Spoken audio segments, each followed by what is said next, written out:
वर्षाचा मुलगा होता त्यावेळेस माझं जॉईनिंग सिलेक्शन झालेलं आहे एमपीएससीचं. लग्न झाल्यानंतर मी एमपीएससीची तयारी सुरू केली.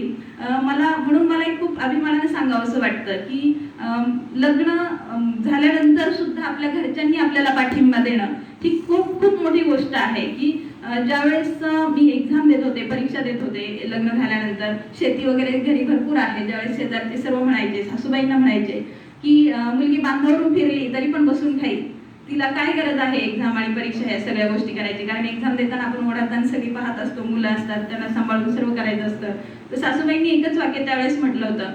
ज्यावेळेस आमच्या गावात अंगणवाडी ओपन झाली होती त्यावेळेस मला सेविका म्हणून त्यावेळेस तिथे ऑफर आली होती त्यांना. त्या पण त्यावेळेस चांगल्या शिक्षित होत्या.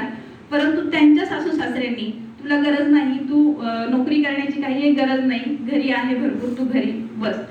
त्यांच्या मनात ती एक सल होती की कुठेतरी माझी सूनबाई जी असेल तिला मी जेव्हा लग्न होऊन येईल त्यावेळेस मी तिला सर्व प्रकारचा पाठिंबा देणार. आणि तो पाठिंबा त्यांनी मला दिला. एक स्त्री दुसऱ्या स्त्रीला किती पाठिंबा देऊन पुढं किंवा तुझे शिखर गाठण्यासाठी मदत करू शकते त्याचं उत्तम उदाहरण आहे. माझं पहिलंच पोस्टिंग गडचिरोलीला झालं. बिनधास्तपणे कुणाच्याही मनात किंचितही शंका नाही येतात की गडचिरोली सारख्या एरियामध्ये मुलीला पहिलं सुनेला कसं पाठवावं. कारण पोस्टिंग जे आहे ते गडचिरोलीचं आपण सगळ्यांनी ऐकलेलं असतं. थोडीशी पार्श्वभूमी जी आहे ती थोडीशी वेगळी आहे इतर जिल्ह्यांच्या तुलनेमध्ये. तर थोडीशी शंका न मनात येता किंवा थोडंही असं की ह्या अवघड क्षेत्रामध्ये आपण कसं न पाठवता लगेचच पाठिंबा दिला. पोस्टिंग आल्यानंतर लेटर आल्यानंतर दुसऱ्या 2 दिवसांनी मी लगेचच जॉईन पण झाले होते. सांगायचं तात्पर्य एवढं की आपण जर आपल्या एखाद्या मुलीला, आपल्या सुनेला, आपल्या बहिणीला, आपल्या आईला सगळ्यांना जर सपोर्ट केला, सर्वांनी जर मिळून सपोर्ट केला घरच्यांनी, तर कुठलीही महिला पुढे जाण्यापासून तिला कुणीही अडवू शकत नाही.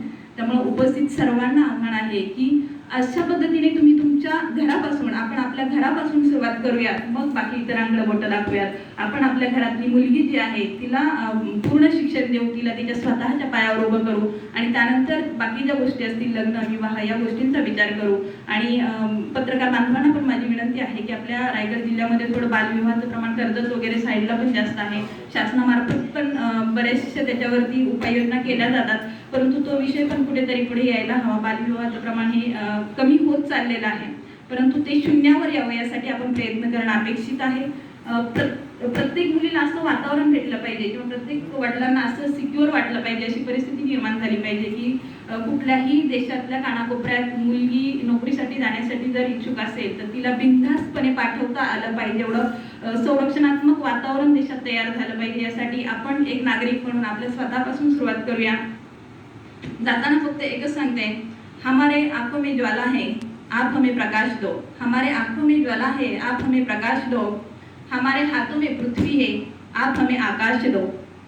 बस इससे ज़्यादा कुछ नहीं चाहिए. सिर्फ व्यक्ति होने का एहसास दो, व्यक्ती होने का एहसास दो. पुन्हा एकदा